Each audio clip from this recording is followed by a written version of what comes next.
We ready? Good morning, everybody. The year is half over. It is July 1st, 2025. We are ready for the regularly scheduled meeting of the Delta County Board of Commissioners. Please stand and join me with the pledge. I pledge allegiance to the flag of the United States and to the republic for which it stands, one nation, under God, indivisible, with liberty for all.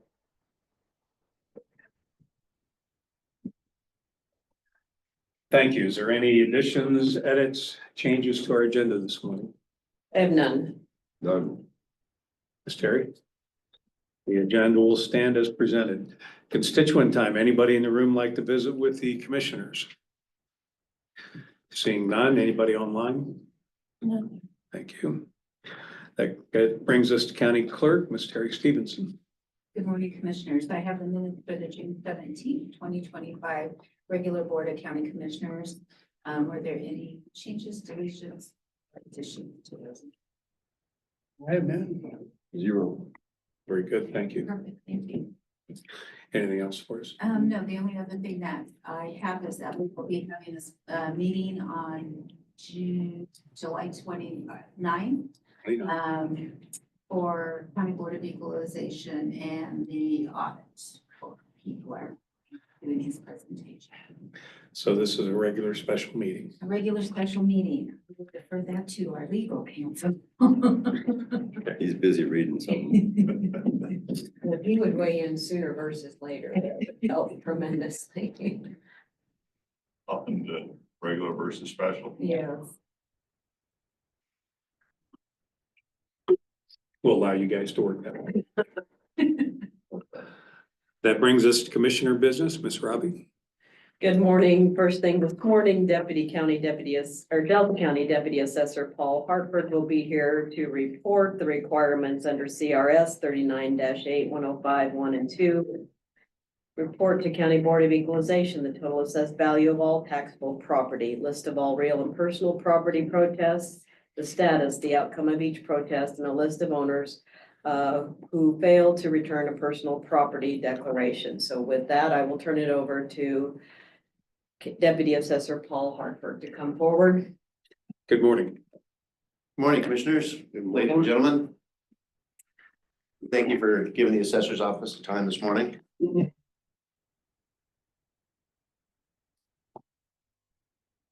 My name is Paul Hartford. I'm the Deputy Assessor for the County of Delta. I'm going to read a letter that I think you guys all have a copy of, prepared by Jolene George, and then I will be prepared to answer questions afterward. Dear Board of Delta County Commissioners, on or before July 15th of each year, the assessor is required by Colorado Revised Statute 39-8-105, Sections 1 and 2, to provide the Board of Equalization with a total assessed value of all taxable real property and all taxable personal property in the county. Provide a list of all protests and their resolution, a list of all movable equipment apportionments, and a list of all business personal property owners that failed to return a personal property declaration. The total actual value of all taxable property in the county is $5,485,800,077. Total school taxable assessed value is $541,055,664. The total non-school taxable assessed value is $503,355,483. Under Colorado law, assessors throughout the state conduct a complete revaluation of all property in their county once every 2 years. 2025 is a general reappraisal year, and 2026 will be an intervening year in the reappraisal cycle. Residential and vacant land values have been established using market sales data from July 1st, 2022 through June 30th, 2024. Commercial property valuations have been established using market data from July 1st, 2022 through June 30th, 2024 as well. Business personal property, natural resource production, possessory interests, producing mines, oil and gas, and state assessed properties are reappraised annually. Our office received 204 real property protests from May 1st, 2025 through June 9, 2025. Valuations were adjusted on 147 accounts, 48 accounts were denied, and 9 accounts were satisfied after visiting with taxpayers. For comparison purposes, I have provided the total protest count for the last 3 appraisal years. In 2023, we had 636 protests. In 2021, we had 287, and in 2019, 290. The total actual value of all taxable personal property in the county is $211,475,869. And the total assessed value of all taxable personal property is $57,098,753. As of the date of this report, we have received 1 personal property protest for 2025. And that's a change to the document you guys have. There are 13 personal property accounts that have not returned personal property declarations this year. The declarations were due on April 15th, 2025. In regard to movable equipment located in Delta County and the apportionment of value, a natural gas drilling rig was present in Delta County for 143 days in 2024. The rig is owned by Neighbors Drilling Technologies USA, our account number P810001, and the apportioned 2024 value of this rig was $1,396,910. For tax years 2023, and 2024, Senate Bill 23B-001 and Senate Bill 24-233 granted value reductions to reduce the property tax liability for residential and improved commercial property owners. The state backfilled lost revenues to the taxing entities in full or in part for the 2023 tax year. None of the Delta County taxing entities qualified for backfill for the 2024 tax year. For tax year 2025, Senate Bill 24-233 removes all value reductions and creates a split assessment rate for residential properties only. This bill, along with House Bill 24B-1001, implement new revenue restrictions on certain taxing entities. I have attached the reports relevant to this letter for your review. Respectfully, Jolene George. Be happy to answer any questions. I assume you all have that document and the reports that go with it. We do. Thank Very you. good. Could you give us the definition or the characterization between total school taxable and non-school taxable? Absolutely. That is the last statement there where it said the House Bill 24B-1001. I apologize. The Senate Bill 24-233 created a split assessment for residential properties. In the past, the residential assessment rate was set and all properties were assessed at a certain taxable assessed value. We've had changes in that assessment rate every year for the past 5 years. So last year it was 6.79% for all properties.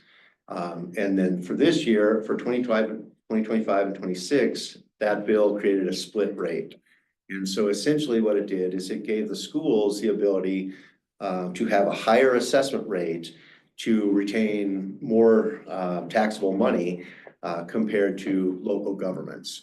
And the intent was to keep schools whole and not, as revenues change, make them have to go out for additional mill levy approval or vote of the people. So in addition to that, there's a growth factor involved. okay?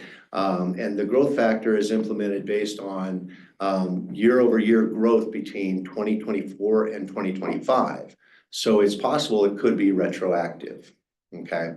The two assessment rates currently are for schools, all residential properties are assessed at 7.05%. And then for local governments, that assessment rate is 6.25%, okay? In the past, again, a mill would, let's take a mill of 60 mills, okay? In the past, that would be, that would include schools, local governments, all of our taxing entities equal to that 60 mills. Today, with the school set aside, we would add their mills plus all the local mills to get to a final levy. And so in that same scenario, the school might have 32 mills separated, and then the rest of those mills, the 28, would come from local government. Essentially, like I said, the intent is just to keep the schools at that higher level of assessment and tax income compared to local government. Now, the growth factor will come into play if residential rates actual growth of greater than 5% statewide from year over year, 2024 to 2025, it's possible that those rates could actually come down. And if they did, the school would come down to 6.95% and the local governments would come down to 6.15%.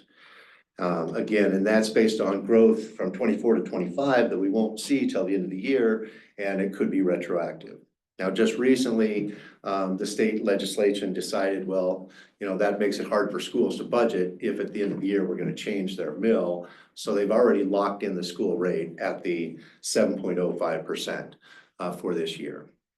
So the only variable will be on the local government. It is At possible local government 0.1. could change. The current projection is that it will not change, that the 6.25% will hold. Okay. Now, the other question Chairman Coons raised to me earlier, and I wanted to explain this also, the number of protests this year, we were expecting a higher number. This is lower than we've had in many years. So obviously, we're very pleased about that. The 2023 spike that you see was very significant. For those of you who were in county government at the time, you'll remember the time period. This actually, 2023 is kind of deceptive. Our values in 2023 come from a period of July 1st, 2020 through June 30, 2022. And we all remember what was happening in the summer of 2020.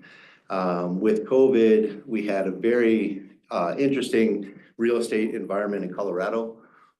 Everyone expected prices to fall and demand to drop, and in Colorado, it did exactly the opposite. That period of time, July 1, 2020 through June 30, 2022, we had a major spike in real estate in Colorado, including values and volume. So the sheer number of protests that year reflects the fact that our prices went up astronomically when everyone expected they wouldn't.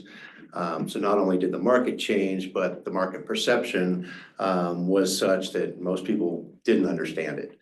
So the protests were triple what we normally have. Other questions for Mr. Hartford? That was the only one I had was the spike, and I think I kind of already have my head around it, but it's good to hear you explain it like that.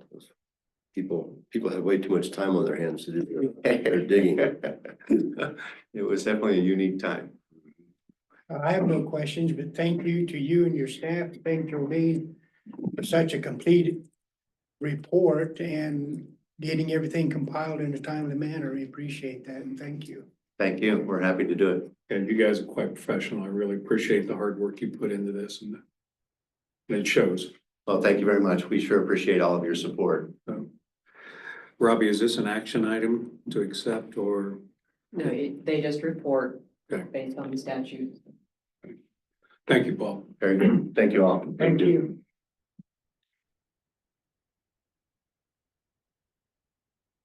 Okay, next, Lindsay Mitchell will review your schedule and it will include the addition of the July 29th meeting to be determined as titled. And then also, we just received a work session request from Delta Hospital that we will describe as well.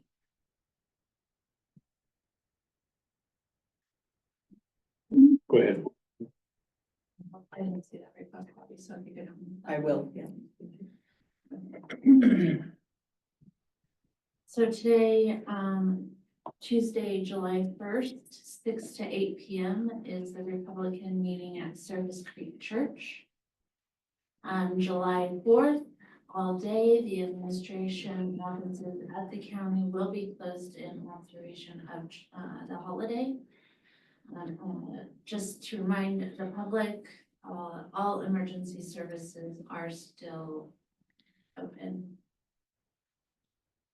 On July 7th, one Delta County July Executive Committee meeting from 4 to 6 p.m. July 14th, 3:30 to 5, one Delta County Board meeting. Tuesday, July 15th. Back up on that one. What time is that one on the 14th? 3:30 3:30.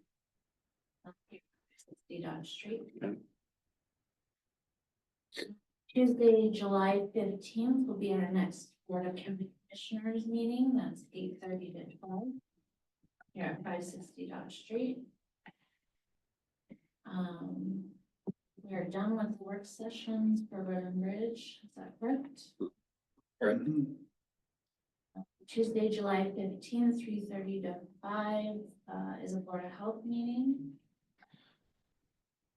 July 16th, Wednesday, I have an agency Craig Board meeting.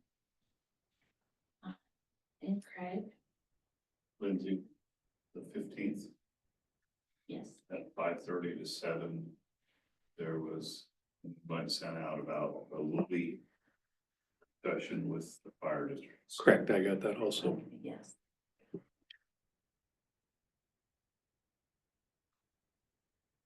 And will we, Wildline Urban Interface?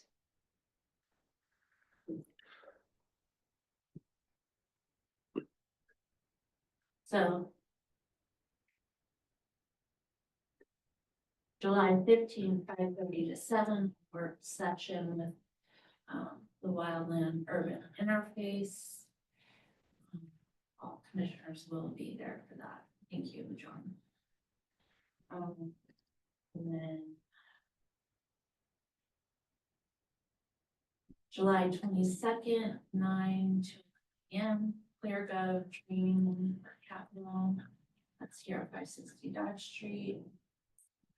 Thursday, July 24th, 12 to 2:30 p.m. R10 Board Executive Committee meeting, Alpine Room / Zoom. And then July 29th is the special meeting / regular meeting / John Bear meeting. I didn't even know about it until then. So, I mean,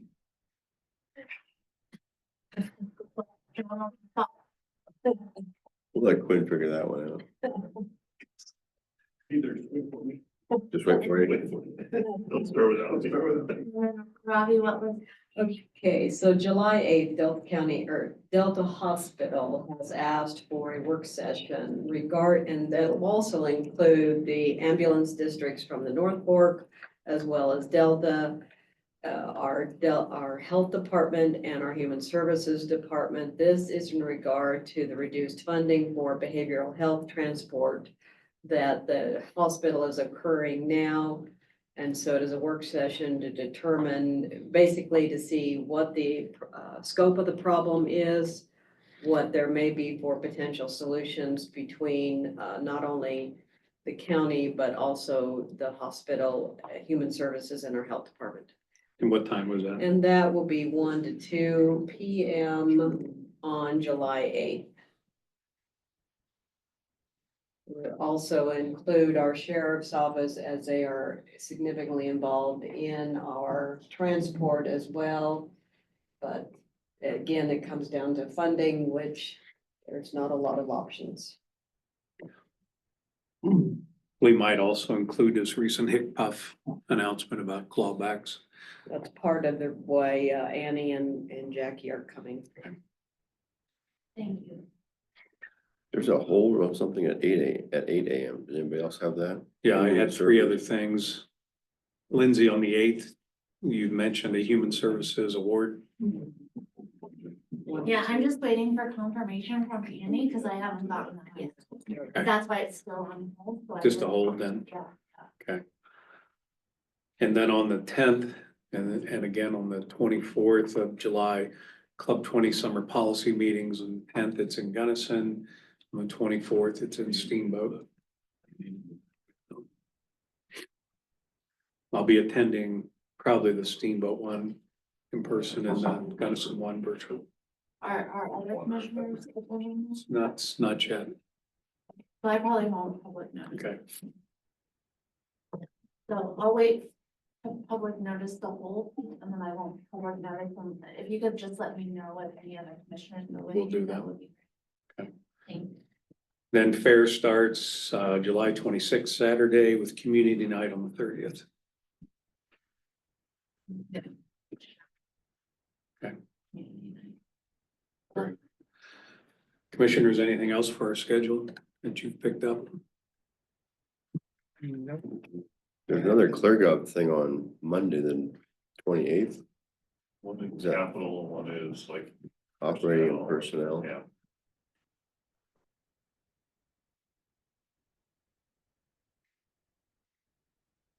Robbie, anything else for us? Jail report, that was, Terry should have, and it should be at your desk. I got it. Okay, jail report. This is for Sunday, June 29, 2025. Male inmates, County Jail 31, female inmates, County Jail 10, male inmates, Department of Corrections 1, female inmates, Department of Corrections 2, total of 44. Average daily inmate population for the week of June 23 through June 29, 2025 was 51.82. The chair would like to recognize Under Sheriff Quinn Archibald. Quinn, did you have anything else for this morning? I don't have anything, no. Okay. Appreciate you being here. Any other business for the commissioners this morning? I have none. If not, we will recess till 10 o'clock for planning.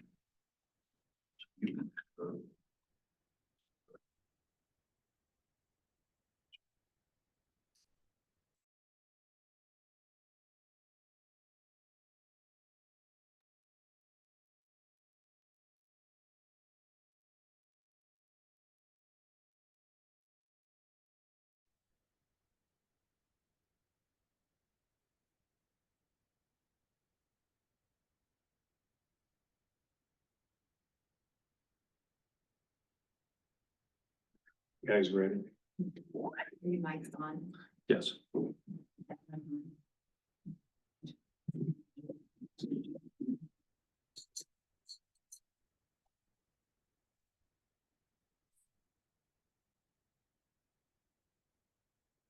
Well, it just turned 10 o'clock. We will return to the regularly scheduled meeting of the Delta County Board of County Commissioners. At 10 o'clock, we do planning. So at this time, I'll turn it over to Mr. Gardner. Good morning. Morning. Actually, the first one's gonna be presented by Brittany here, first case.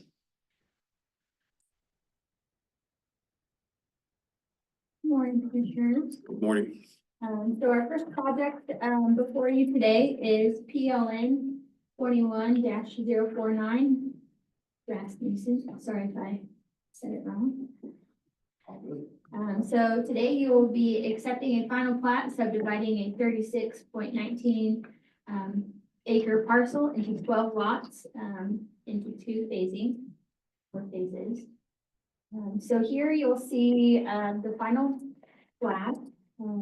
In the blue is the already completed phases, which included of lots 1 and 2, and again, lots 1 and 2 of the Cedar Mesa Estate subdivision. So what you're accepting today is phase 2 and phase 3. So phase 2 is lots 3 through 10, and phase 3 is lots 11 through 14, which also includes road dedication of Cedar Mesa, totaling in 0.54 acres. And so with that, staff recommends that your board accept the final plat for PLN 21-049 Rasmussen Cedar Mesa Estate Subdivision Phase 2 and 3, and accept a quitclaim deed dedicating road right-of-way as public road for Cedar Mesa Estates totaling in 0.54 acres, and authorize the chair to sign the final plat, which we have, and the applicant, Mr. Rasmussen, is here if you have any questions. And that is my presentation. Thank you, Brittany. You're most welcome. Any questions for Brittany on this one? I'm a little confused as to lot one, lot two. Can somebody clarify that? Well, I wasn't a part of the original subdivision, and as I recall, I think, Mr. Rasmussen purchased the property and then wanted to continue the subdivision. Is that? Yeah, Mr. Rasmussen, could you join Yeah. us up here, introduce yourself and where you live? Shannon Rasmussen, 26380 Cedar Mesa Road. I purchased the property after those were complete. My understanding, there was a minor subdivision, which were lots 1 and 2, and then a major subdivision filed, and those were again labeled as lots 1 and 2 because they were separated. Okay, So this is the extension of that major subdivision, so those lots start with lot 3. okay, I see it, yeah, Yeah, a minor and then a major. okay. And I see there's upper surface creek water attached to all the lots, Correct. so that's a split away deal. Is there any irrigation water at all with any of these lots, or is there nothing available, or? No shares are being conveyed with the lots. There is irrigation pipeline along Stardust Lane and along the boundaries between lots 11 and 13 to the west. And yes, so there are trees there, and irrigation water could be leased or rented, and the pipelines can be used, but there's no conveyance of actual shares of water. Is that because there's no water available for this property? No, I'm retaining all those shares. And when I bought the property, no shares were conveyed with that section there for the ranch, which I own next to that, which I use for irrigation, hay, alfalfa. So your ranch is to the east of this? Correct. Correct. And that's the way the original covenants were written as well, is that no shares were transferred with the original 4 lots, but the irrigation system is there to use.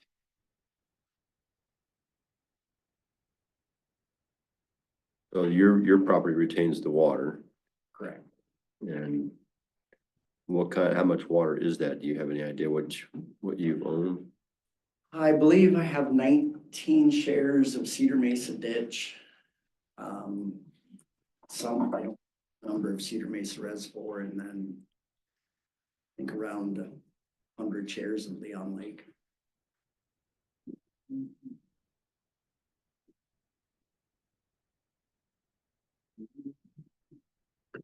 Any other questions for Mr. Rasmussen? I have done. I have none. Okay, thank you. Thank you.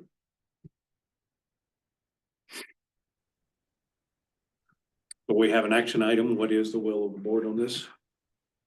Sorry, Go my ahead. apologies. Did you ask whether there was anybody that had any comments on this? I did not, thank you. Anybody, any comments on this one? Either in the room or online? No, sir. Thank you. Hearing none. I will make a motion that we accept PLN 21-049, doing a 12 lot subdivision, a preliminary plat, approximately 36.19 acres with frontage along Cedar Mesa Road and Stardust Lane and 2625 Lane in Cedar Edge. And accept the quick claim deed. Yeah, and accept the quitclaim deed And authorized chair to sign. and authorize chair to sign. With Got a those, lot of help this morning, didn't you? That's why we're here for you. I appreciate that. I second that. Any other discussion? All in favor? Aye. Aye. Right, so done. I'll get with you later on the plat. Perfect. So Sean will present the next item. The next item on the agenda is PLN 2356. For accepting a final plat, subdividing approximately 32.28 acres into 14 lots, being done in 4 phases. This is for phase 2. And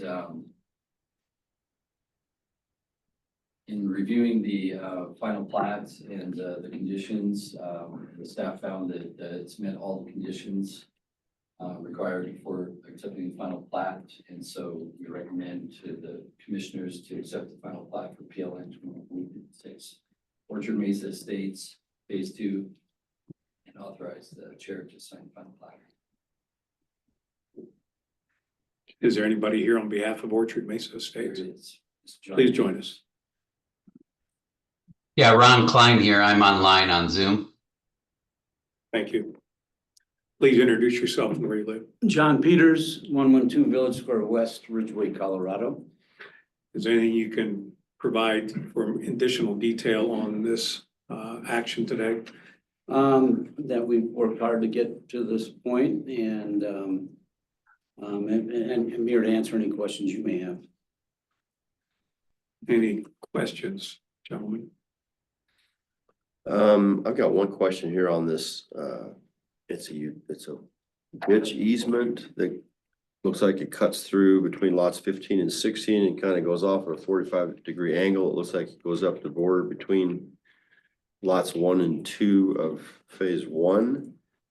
But I don't see it on there. Does it end there, or does it begin there, or what's going on with it there? Is that So, way- at one point, this was owned in, entirely this parcel and the parcels to the south by Orchard Mesa Estates LLC. And when we went to build, we did a large subdivision, for the property. We had a partner, joint venture partner, that was the Turners that were to the south. We, that were part of that, the development, they were sharing some of the future profits on it. When we built the roads for original phase 1, we extended it all the way to accommodate the entire area that you can see on the map.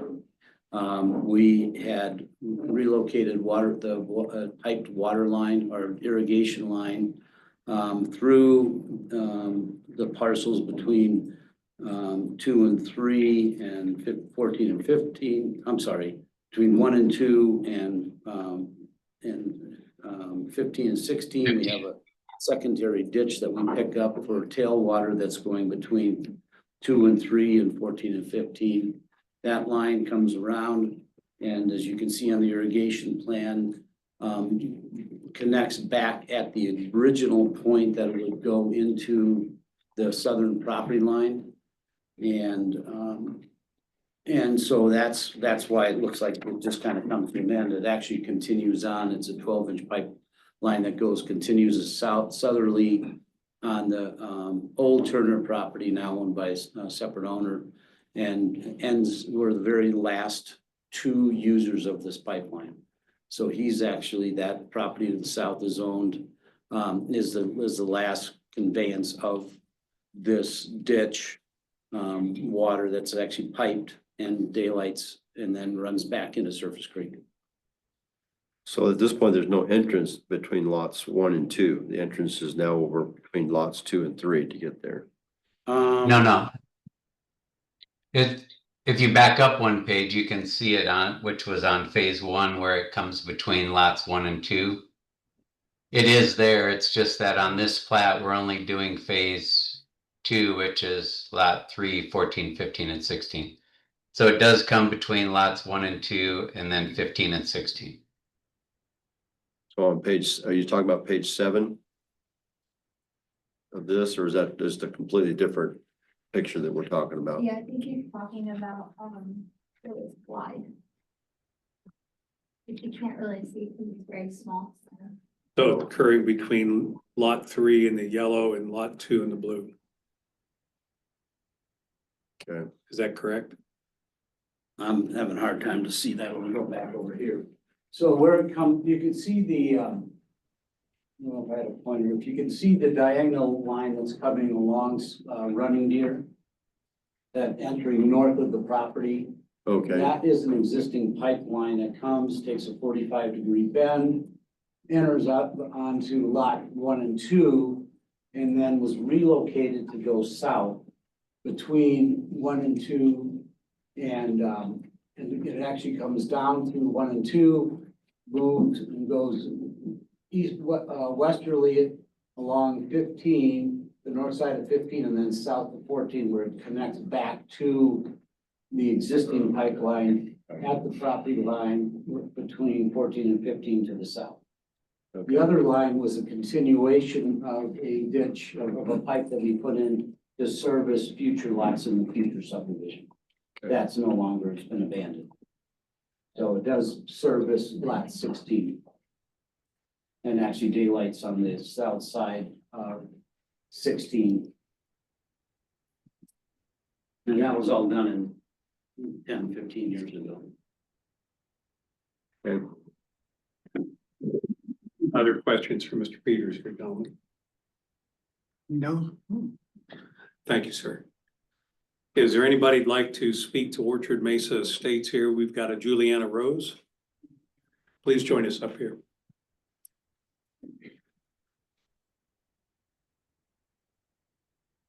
Good morning. I'm Juliana Rose. I live at 20260 Dulles Circle, which is across the street from that. I've been there for 17 years. And I would like to bring up the same things that we discussed last year about the narrow road. There needs to be a placard on each end of that bridge that it is a narrow bridge. Friend came over on a motorcycle last night and he had turned west off of 65 and another man was coming down the hill without a line there and that little narrow road. People feel like, oh, there's just a country road, like, and I have seen accidents on the curve before the bridge in my lifetime at that property. So I would like to also bring up these houses and more cars and school buses and trash trucks. And I would like to talk about the dust that will be stirred up during this time. And I feel like there needs to be water abatement on that, dust abatement. what dust abatement are you referring to, on the road itself or? Well, when they built house 1 and 2, the fun dudes would go out there and they'd do donuts in the dust and I'd have a brownout and well, I just don't think that's right. I identify as a homeowner and I'd like my rights.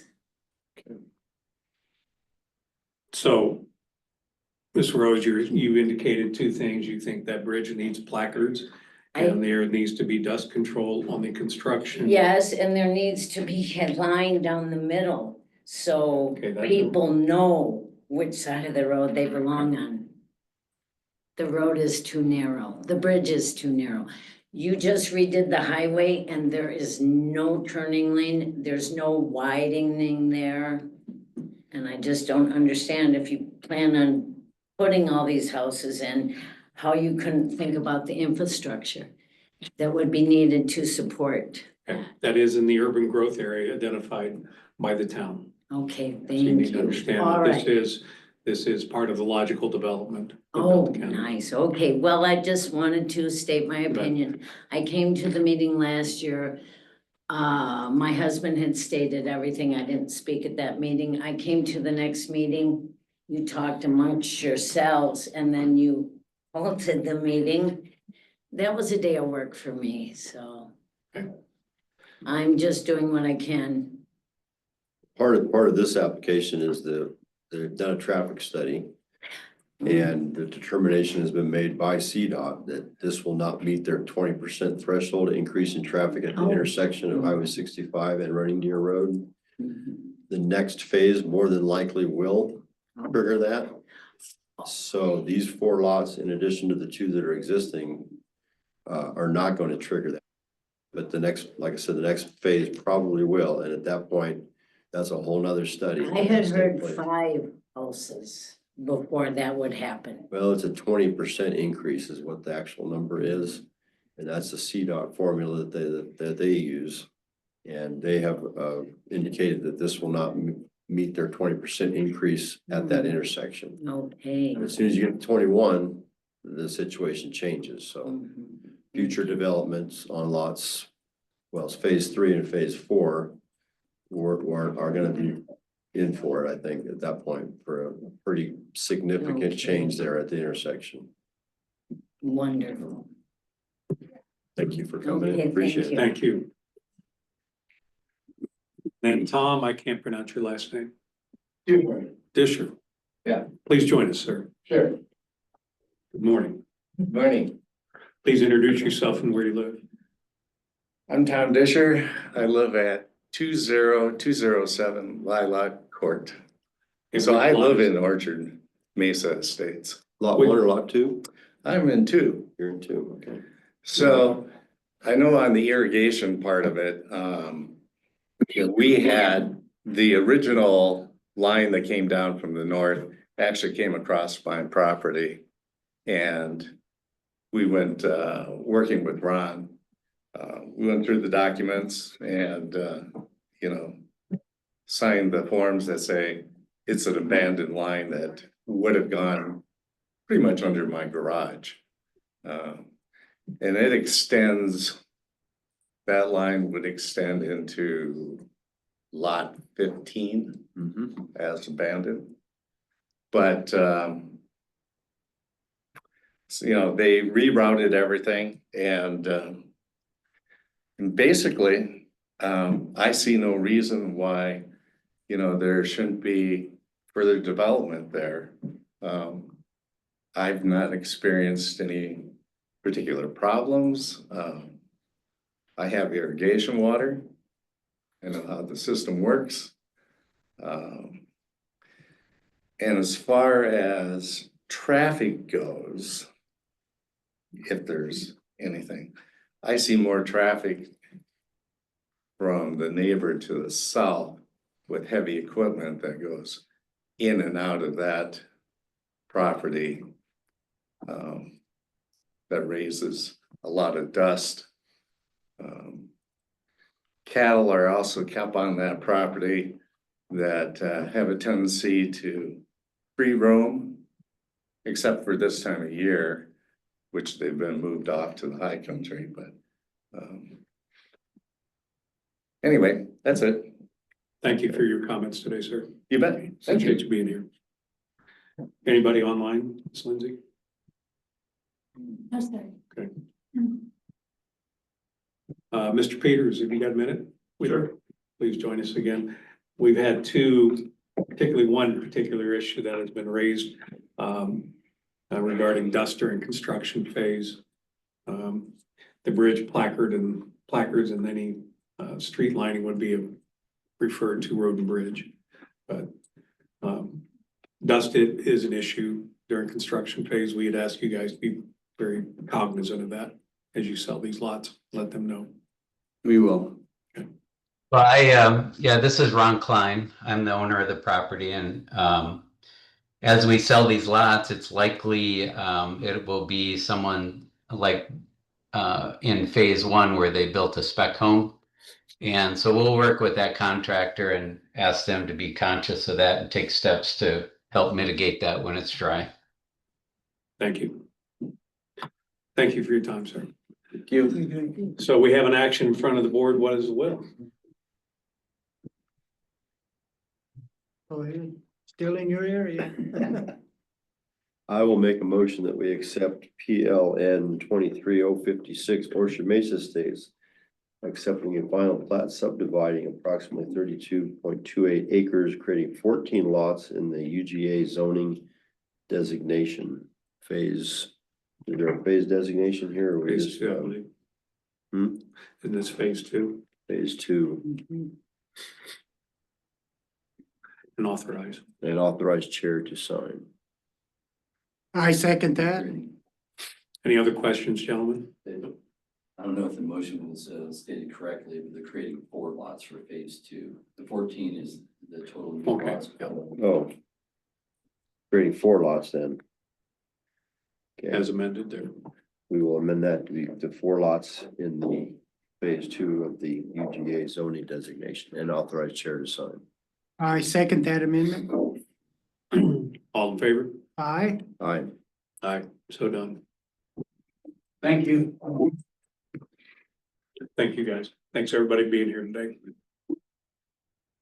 Sean, back to you. The next case is PLN 2504, and the application is with, the owners are Caleb and Kyle Miller.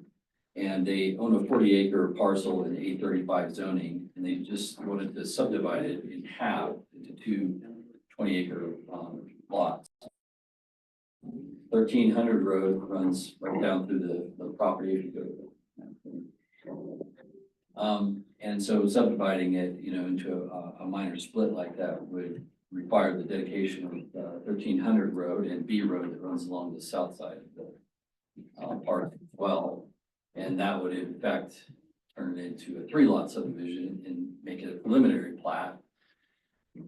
It also would, how to put it, violate the chapter 3 of our land use code that provides provision for a variation to lot size. Since it's an A35, if they want to split 40 acre in half and get 2 20 acres, that's fine. But then when you go to a preliminary plat, it then turns into a problem. That variation to lot size concession in chapter 3 of the land use code doesn't apply or work. And so the approach that we've taken to make this a more economic approach in terms of time and so forth was to dedicate the 1300 road first, which will then split the parcel up, and you'll have the 5.58 acres that be a little triangle in the corner. And then the remaining portion is what they'll split in half with the minor plat.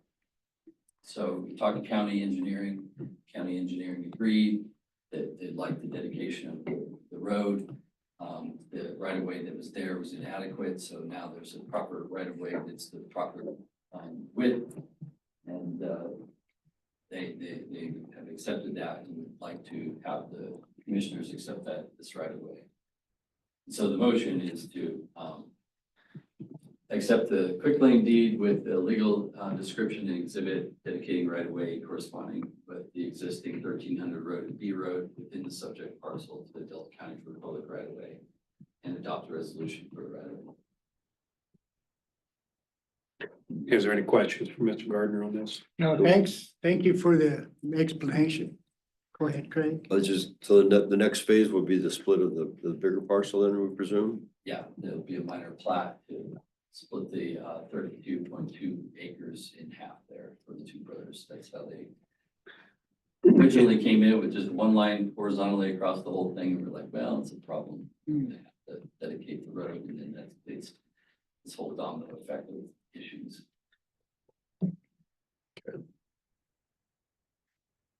Any other questions for Mr. Gardner?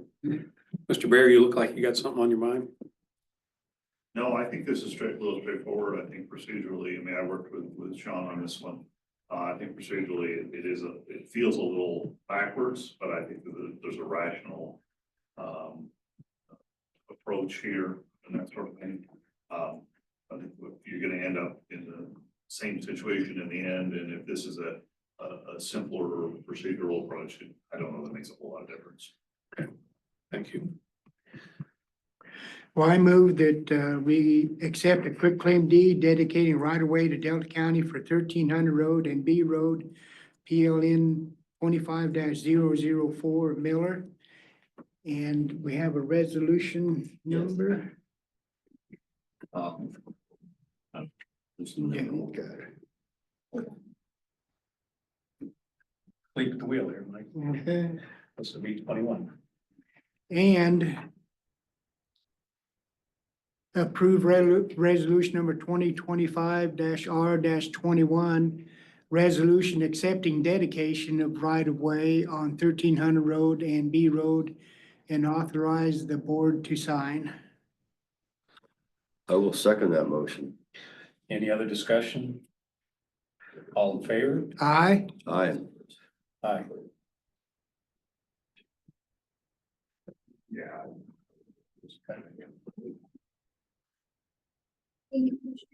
We did have, one more project on the agenda. We're gonna have to reschedule that as the applicant did not get all of their things to us in time. So that would be for, project 25-035, the Nichols vacation. We just put to be postponed until a further date.